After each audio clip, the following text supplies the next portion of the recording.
What is up, guys? Welcome back to the channel. Thank you for joining us. In this episode we're going to be working on the BMW and we're getting it ready for its first race, which is coming up pretty much next week. So it'll be the week that this video comes out. Johannes and I, we worked on the oil leaks. We fixed the gearbox. There was a massive leak on the input shaft seal on the gearbox, so took that out, sent it off to the guys that rebuilt the gearbox. Basically got that sorted, so the gearbox is back in. We're sorting out the bumper, and then we have to do an alignment and basically get the car ready, because today is Saturday, the week before the race, and on Monday the car must go for its dyno, the proper dyno. So yeah, we've sorted out wiring issues, sorted out the water leak, sorted out an oil leak. I'm Jacques from SSBB Builds. I've been racing front wheel drive for over 8 years. I won a championship, came runner up in 2 others. I'm building this BMW to find out what it's like to be involved with rear wheel drive cars and the classic BMW heritage.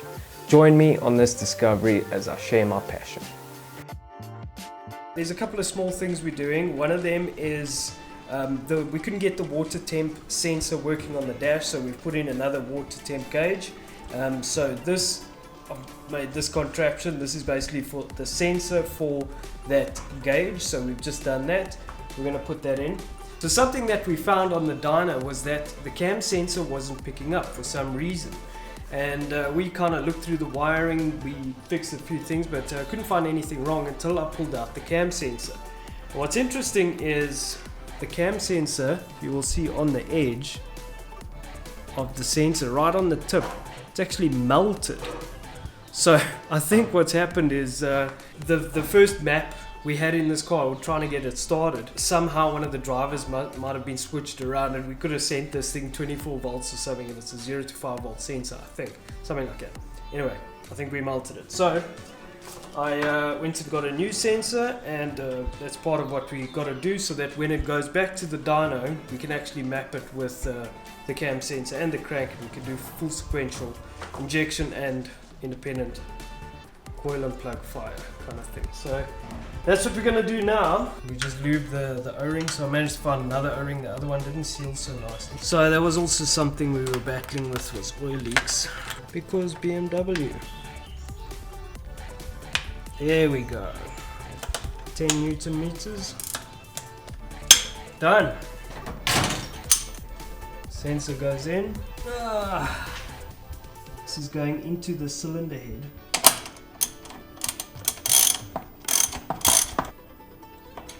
Done.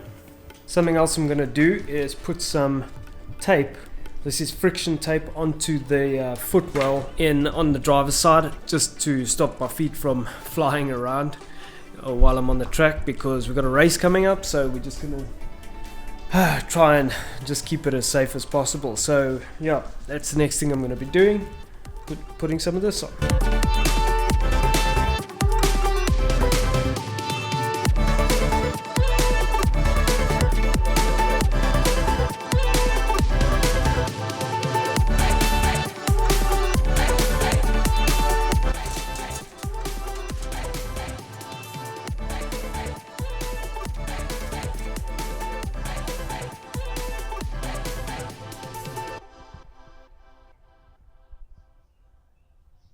If you want to see some more of this kind of content, please consider subscribing.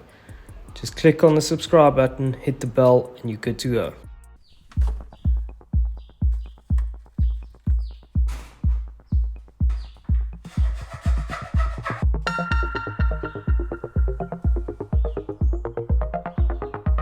Okay, so we have done a lot of the small work.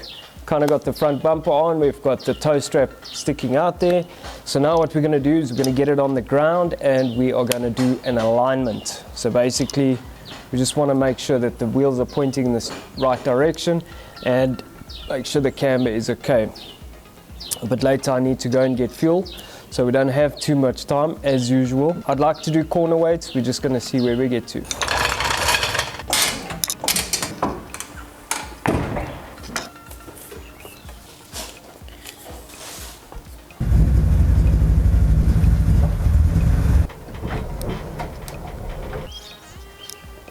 This is like 10 mils lower.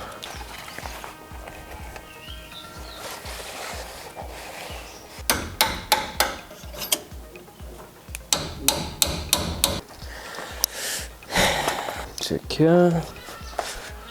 Alright, so just looking at it, it looks like we got it pretty close to last time. I'm a bit pressed for time now, so what we might do is just pull a bit back at the track. I actually just want to feel what it feels like. So camber on the front is about 4.8 to 5. It's a bit too much, so I just want to feel what it's like. The back is, we're running a bit of a staggered setup, 3 to 3.2 on the one side and then 3.4 to 3.5 on the other side. Reason for that is to try and get some grip through certain corners.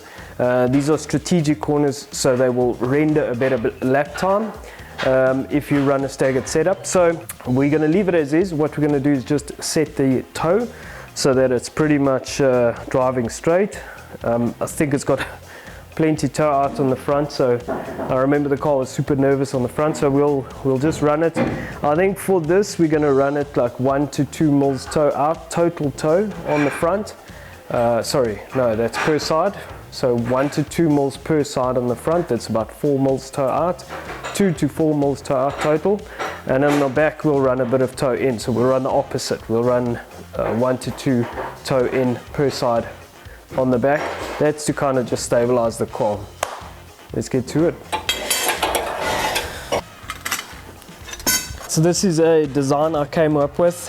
Kind of looked at other options like this.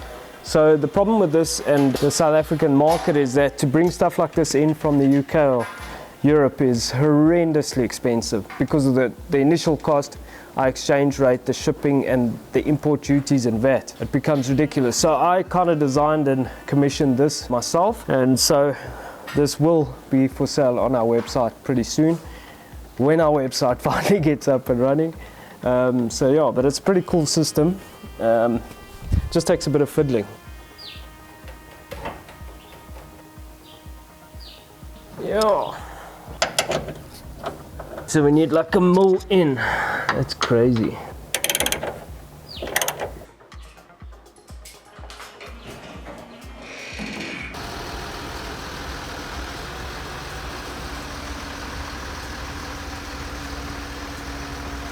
So we're putting fresh fuel ready for the dyno. We have blue F-gas. Don't know why F-gas is blue, but okay. Ah, shit, we should actually put it a little closer. So that's 20 liters we're putting in.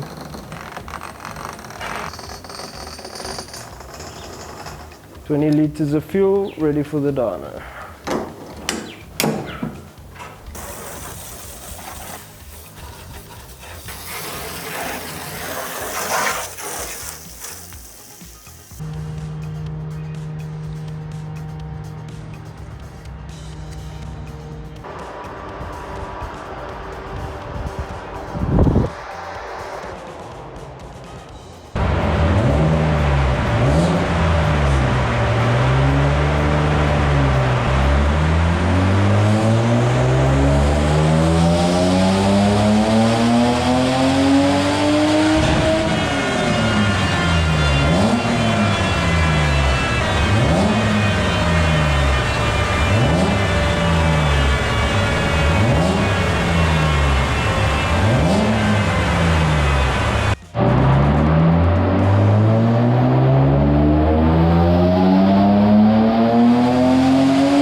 Alright, so the prep is pretty much done.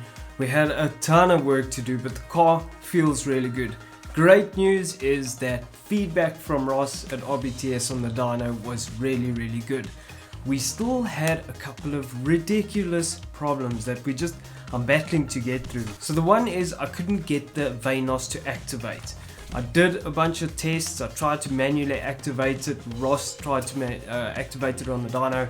And I think what's happened is after they've done a bunch of research, there's a mechanical part missing. So basically there's like a little plate that goes on in between the gear assembly of the Vanos that is missing. That can be the only thing that is making it not work, because everything else is good. At this stage we're just going to leave it. The Vanos really affects the bottom end torque, so if Vanos is not working, you're going to have the high end power and torque at the top, but you're not going to have the bottom end torque, which is okay because the car is a 3 litre, so it should be fairly alright. There is a bit of a dip, so we'll go through that now in the torque curve, and hopefully the Vanos can kind of smoothen that out. So that's the one thing. The other thing is, for some reason I put the new cam sensor in, the ECU is not picking up the cam sensor, so I suspect there's something to do with the wiring, or there is a specific sensor you have to use with the ECU masters.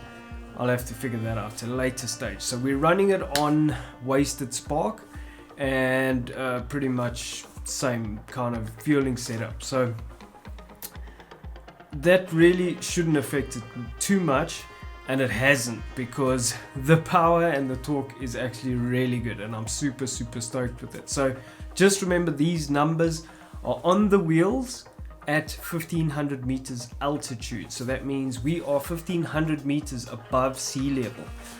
So I'll convert that into kilowatts and display it as horsepower on the screen. But what we are looking at in terms of torque, 273 newtons at 5,500 RPM. So last time I said it dipped off around 5,000, and we hope to see a bit of a gain after that, and that's exactly what we saw. We revved it out to 7,000 RPM, and the torque does dip off after 5, but now that it's running and we can lean on the motor, Ross is comfortable running it on full F-gas.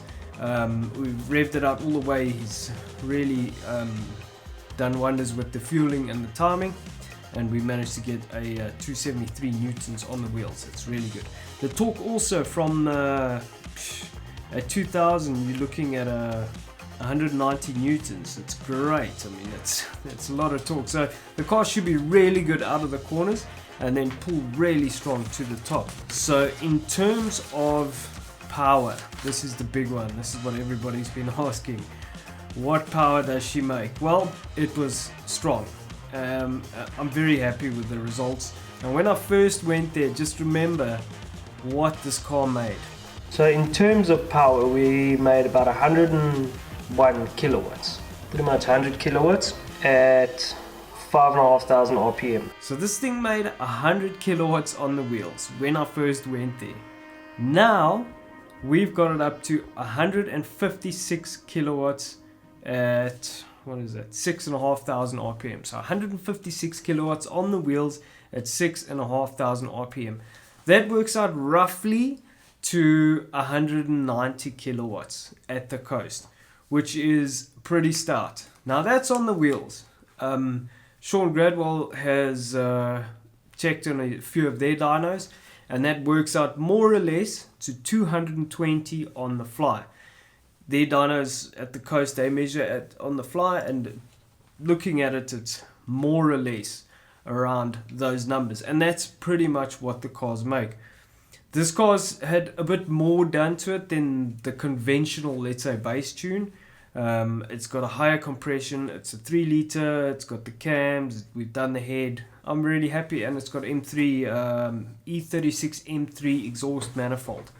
So really happy with that. I couldn't be happier. We were aiming, I said initially I would have been happy with 140. 156 is really good. It will increase a bit once the car runs in. And I could get more out of it if I started to fiddle, but there's just no point. Depending, with what I'm going to do with this car, there's just no point in chasing more power. So I am super happy with that. The car should be really strong. I'm just going to have to be careful getting on the power, and just need to learn to drive this thing. So that's a wrap for that, and I'm super stoked that we managed to get that kind of power out of this car. And yeah, it's just now about learning to drive it and ironing out those issues, get the VANOS working, get the cam sensor working so we can run it full sequential. The other thing Ross suggested was that I need to upgrade the coils on the plugs, just because those coils are 26 years old, and they need a lot of energy to run them. Get the Audi R8 coils, those are much better. It should just be better. So there we go. Once again, thank you so much for watching. This is going to be a wrap. Tomorrow, on Friday, the day this video comes out, we are driving to Maputo for the first race. We're going to be racing in Mozambique with 5-Star Racing. That'll be the next episode. Anyway, I hope you enjoyed this. Thanks for watching. We'll catch you guys next time. Ciao.